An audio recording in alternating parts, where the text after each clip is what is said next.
List of deliverables. President Biden in Mexico right now for the North American Leaders Summit as a White House rolls out some eyebrow-raising solutions to the border crisis. Why critics say the so-called solutions are nothing but virtue signaling.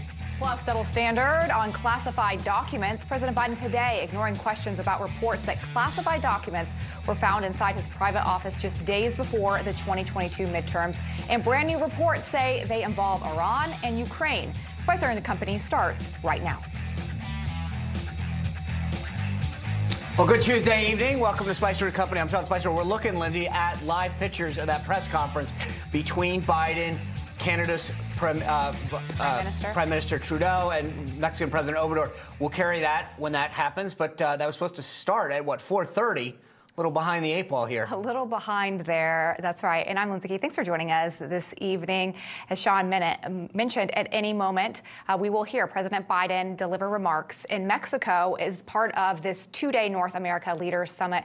He's also going to be speaking along Canadian Prime Minister Justin Trudeau and Mexican President Obrador. So these three countries reportedly are reaching an agreement. That's what this presser will be about, a series of talks on migration, trade, and climate change. And it is no secret that Biden and President Obrador haven't been on the best of terms. The Mexican president had high praise of former President Trump and even skipped last year's Los Angeles Summit of the Americas with many other South American countries. Meanwhile, the White House has admitted that they snubbed Texas Governor Greg Abbott. You'll remember that Abbott personally delivered Biden a letter with 5 action items to fix the southern border on Sunday. But Biden reportedly didn't read it.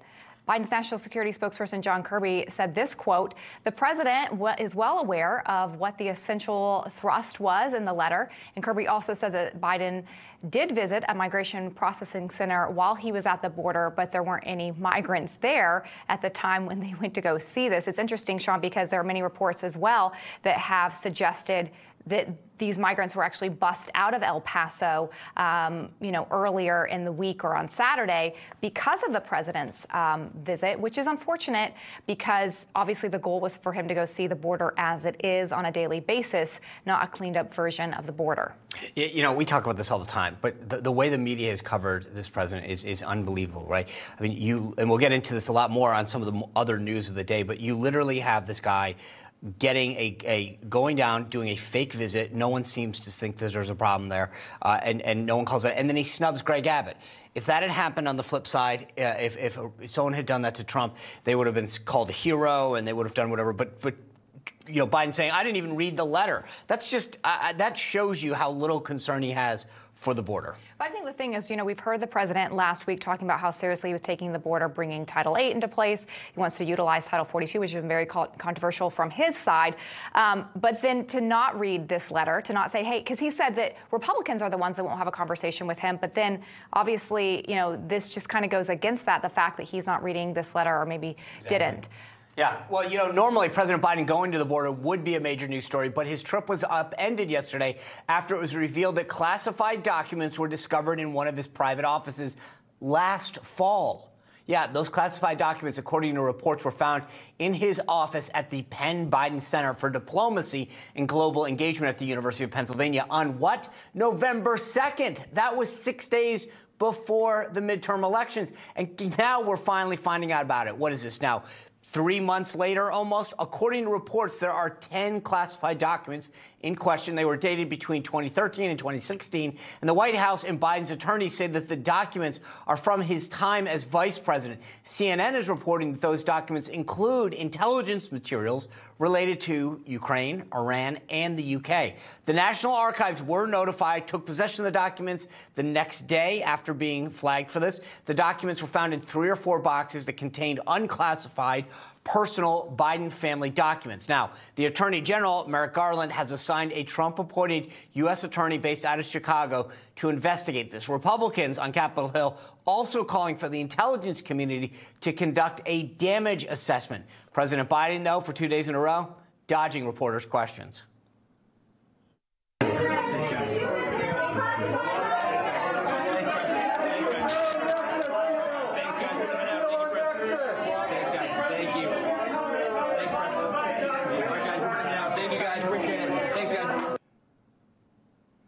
Quite the permagrin. Well, and the interesting thing is now the attention is going to be on if the president addresses this scandal while he's in Mexico. Obviously, we want to get something out of the border as well. But you'll remember, this is very different action that we saw from him there than when he was asked about classified information in Mar-a-Lago a year ago. Watch.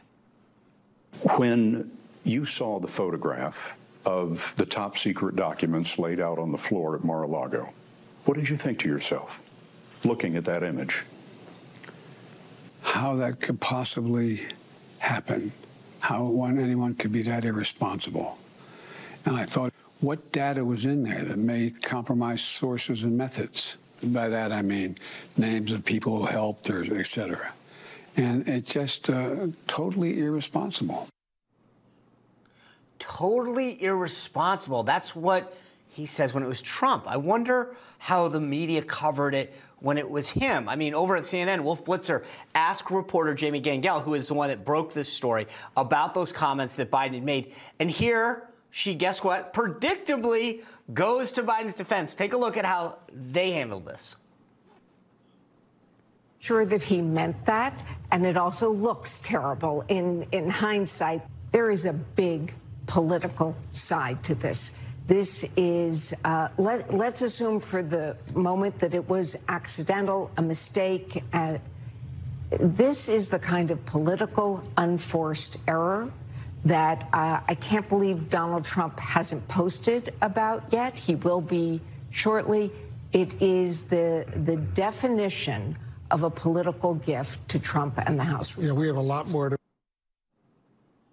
All right, well, she was right about the Trump part because about 30 minutes later, former President Donald Trump did respond on his Truth Social platform, writing this quote: "When is the FBI going to raid the many homes of Joe Biden, perhaps even the White House? These documents were definitely not declassified," end of his quote. Yeah, we saw CNN covered it. So what do you think the rest of the major networks did? Well, let's take a look at them. We are told that there are only a handful of these classified documents. The White House is acknowledging that, quote, "a small number of documents with classified markings were discovered when the president's personal attorneys were packing files housed in a locked closet at that office space last November." How significant is it that these documents were self-reported, voluntarily turned over? I think the self-reporting here is probably the single most important part of this situation.